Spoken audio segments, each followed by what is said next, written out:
भाइयों बहनों, ये इंडी अलायंस वाले ना तमिलनाडु का भला कर सकते हैं ना देश का भला कर सकते हैं। स्टालिन जी का एक ही एजेंडा है, अपने बेटे को मुख्यमंत्री बनाना, और सोनिया गांधी का भी एक ही एजेंडा है, अपने बेटे को प्रधानमंत्री बनाना।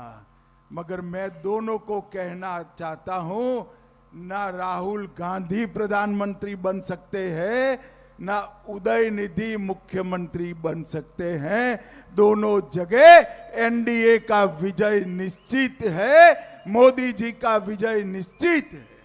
நண்பர்களே, இந்த இந்தி கூட்டணிக்காரங்கெல்லாம் ஒரு கனவு கண்டு கொண்டு இருக்கிறாங்க. வரப்போற தேர்தலில் அவங்க ரெண்டு கட்சிக்கும் இந்தி கூட்டணியில் திமுகவோட ஒரே லட்சியம் என்னவென்றால் உதயநிதி ஸ்டாலினை சிஎம் ஆக்கணும். சோனியா காந்தி அவர்களுக்கு ஒரே ஒரு லட்சியம் என்னவென்றால் ராகுல் காந்தியை பிஎம் ஆக்கணும்.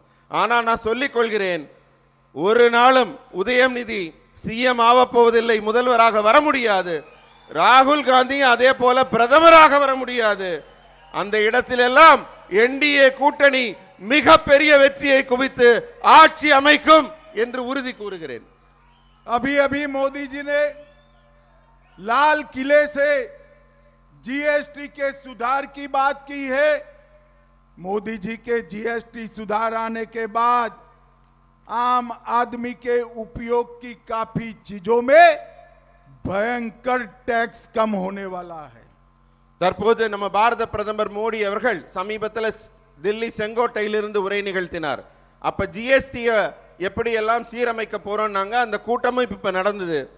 சாமானிய பொதுமக்கள் பயன்படுத்தும் ஒவ்வொரு பொருளின் விற்பனை வரி ஜிஎஸ்டி மிக பெரிய அளவில் குறைக்கப்பட்டிருக்கிறது என்பதை உங்களுடன் பகிர்ந்து கொள்கிறேன்.